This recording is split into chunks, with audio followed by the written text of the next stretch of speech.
How am I supposed to prepare for the NPP exam? There's just too much. Ethics, laws, codes.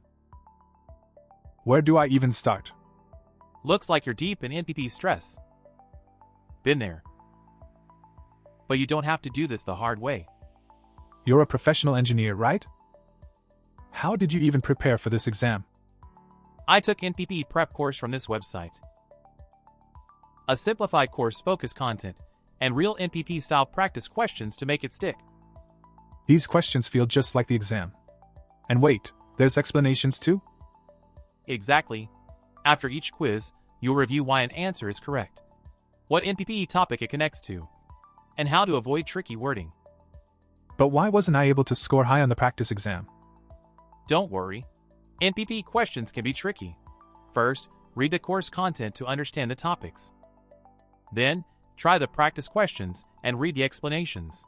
This will help you learn how to answer the real exam questions. Now, retake the sample questions again. I got 20 out of 20 this time. This makes so much more sense now. Don't worry about memorizing every line in a textbook. The key is understanding how they'll ask the questions and what to look for. This course is a game changer. Wish I found it sooner. Ready to pass your NPP with confidence? Join hundreds of engineers using the smart path to exam success. You've got this. We've got your back.